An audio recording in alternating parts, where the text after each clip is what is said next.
కన్ను ఒకరిది చూపు, ఇరువురి కలయిక కంటి చూపు. ఒకరిది మాట ఒకరిది భావం, ఇరువురి కదలిక కదిపిన కథ ఇది ప్రేమ.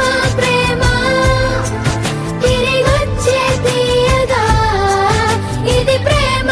ప్రేమ ఎదురొచ్చే హాయిగా ఇది మనసుని తడిపిన క్షణము కదా.